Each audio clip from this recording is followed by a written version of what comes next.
Dünya Uyghur Qurultayı Türkiye'nin İstanbul şəhərdəki Şərq Türkistan Təşkilatlar Birliği ve Germaniyanın Köln şəhərdəki Hasana namlı hökumətsiz təşkilatlarının sahibxanlığında uyuşturulğan Xalqara Uyghur Munbiri yığını 9 noyabr günü Avropa İttifaqının mərkəzi bolğan Belgiya paytaxtı Brüsseldəki Avropa parlamentida başlandı.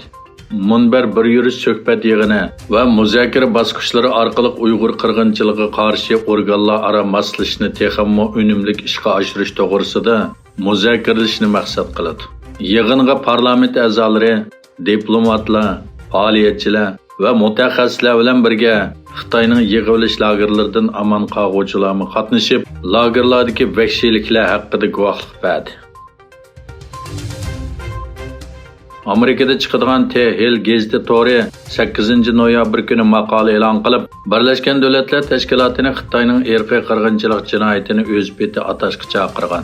Bu maqolada ko'rsatilishicha, irqiy qirg'inchilik qayta yuz bermasin degan va'daning amalga oshishi uchun Xitoy hukumatı yillardan buyon davomlashtirib kelayotgan bu jinoyatning nomini to'g'ri qo'yish va uningga vaqtida jazo berish zarur ekan.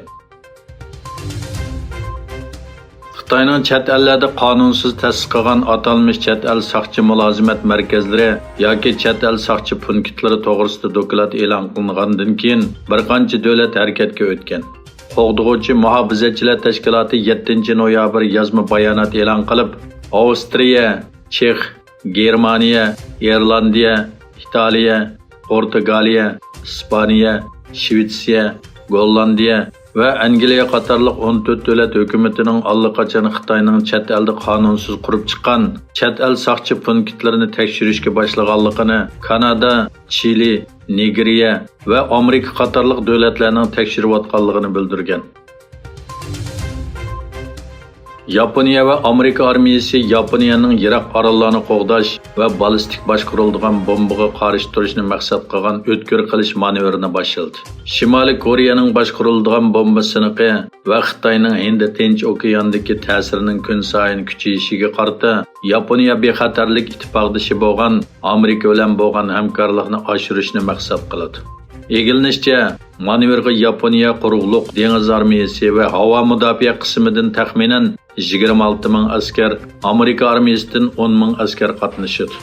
Manevrga Yaponiyadan 20 paraxod ve 250 aeroplan, Amerikadan 10 paraxod ve 120 aeroplan qatnashadigan bo'lib, Kanada, Angliya ve Avstraliya ham manevrga qismlarni evatidi ekan.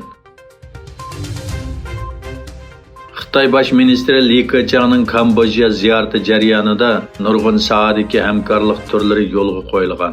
Xabar qilinishicha, poytaxt Phnom Penhga 6 kunlik ziyoratga kelgan Bosh ministr Li Kambojalik mansabdoshi Xunjin bilan yo'l va ko'rik yasashdan dehqonchilik mahsulotlari savdosi, muarif, sahiya va madaniyat turlarigacha bo'lgan o'xshamagan sohalarni o'z ichiga olgan 18 hamkorlik kelishimi imzolagan. Rossiya armiyasi Ukrainaning Xerson shahridan chekindiganligini e'lon qildi. Ma'lum bo'lishicha, Xerson 2-oyda boshlangan ishg'oliyatda Rossiya armiyasi egillagan birdan-bir rayon poytaxt ekan. Ukraina doiralari bo'lsa chekinish qaroriga sovuqqonlik bilan muomala qilmoqda.